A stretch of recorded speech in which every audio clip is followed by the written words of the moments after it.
O nascimento de um novo reino. Com a declaração do povo, as tuas tendas, ó Israel, a ruptura se tornou oficial. 10 tribos romperam com Roboão e escolheram um novo líder, Jeroboão. Mas quem era Jeroboão? Ele não era da linhagem real. Não era filho de Davi, era um homem do povo. Durante o reinado de Salomão, Jeroboão havia sido colocado como supervisor dos trabalhos forçados.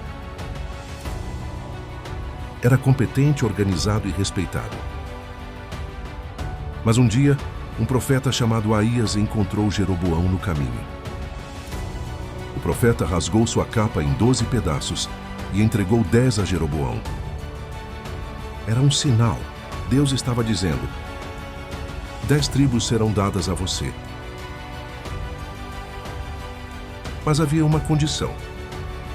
Se Jeroboão andasse nos caminhos do Senhor, seu reino seria estabelecido. O medo que gerou idolatria. Jeroboão assume o trono do novo Reino do Norte, chamado oficialmente de Israel. A capital ainda não estava definida. O templo permanecia em Jerusalém, território do Reino do Sul, governado por Roboão. E então nasce o medo. Jeroboão pensa: se o povo continuar subindo a Jerusalém para adorar, o coração deles voltará para Roboão. Medo político. Insegurança espiritual. E aqui está o ponto crucial. Jeroboão decide proteger seu poder, mesmo que isso custe a fidelidade a Deus. Os bezerros de ouro. Para impedir que o povo fosse a Jerusalém, Jeroboão toma uma decisão gravíssima. Ele manda fazer 2 bezerros de ouro. Um é colocado em Betel, outro em Dan. E ele declara ao povo: eis aí teus deuses, ó Israel, que te tiraram da terra do Egito. A frase ecoa um pecado antigo. É quase idêntica às palavras ditas no episódio do bezerro de ouro no deserto, nos dias de Moisés. O mesmo erro. A mesma idolatria. Agora institucionalizada. Jeroboão cria um sistema religioso paralelo.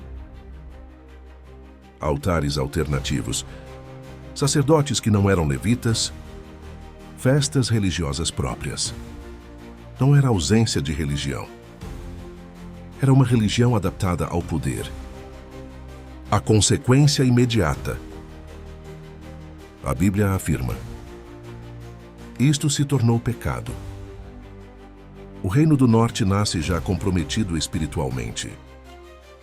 E diferente de Judá, que ainda preservava o templo e a linhagem de Davi, Israel começa sua trajetória já afastado do centro da adoração. Politicamente parecia forte. Espiritualmente estava frágil. E esse padrão se repetiria. Rei após rei, o texto bíblico diria: andou nos caminhos de Jeroboão. Ou seja, a idolatria virou tradição. O alerta profético. Deus não permaneceu em silêncio.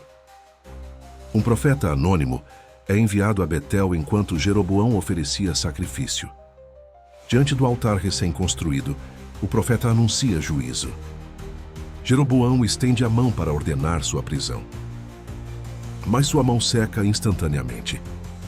O altar se parte. Era um sinal claro. Deus ainda estava governando. Jeroboão pede oração. Sua mão é restaurada. Mas o coração não muda. E aqui está uma das lições mais profundas da história. Milagres não transformam quem não deseja obedecer. O início da instabilidade. O Reino do Norte nunca teve estabilidade duradoura. Golpes, assassinatos, traições, dinastias curtas, reis violentos. Em pouco tempo, Israel se tornaria um território marcado por idolatria, injustiça social, corrupção espiritual. Profetas como Elias e Eliseu surgiriam nesse cenário, tentando chamar o povo de volta. Mas a semente plantada por Jeroboão continuava dando frutos. A diferença entre os dois reinos. Enquanto isso, no Reino do Sul, Judá, Jerusalém permanecia com o templo. Nem todos os reis seriam fiéis, mas a linhagem de Davi continuava. O Reino do Norte, porém, rompeu com a linhagem davídica, o templo, o sacerdócio legítimo.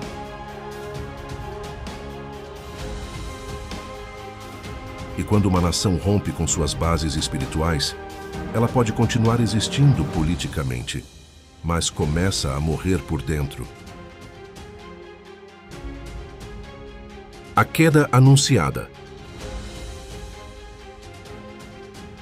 A decisão de Jeroboão não trouxe queda imediata. Isso é importante. O juízo não foi instantâneo. Décadas se passaram.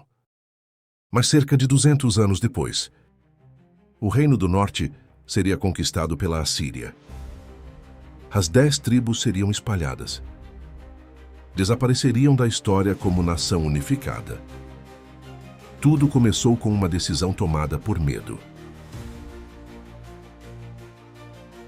Lição espiritual. A trajetória de Judá, o erro de Jeroboão não foi apenas político.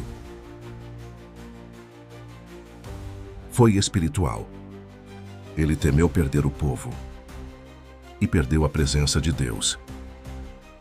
Tentou garantir segurança e plantou instabilidade. Criou atalhos religiosos e enfraqueceu gerações futuras.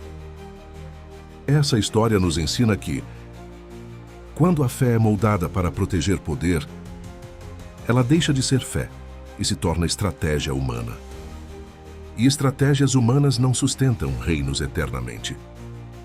O Reino do Norte agora segue um caminho perigoso. Mas o Reino do Sul também enfrentará seus próprios desafios. Na próxima parte veremos os reis fiéis e os reis infiéis. E como Deus levanta profetas no meio da corrupção. A história de Israel está longe de terminar.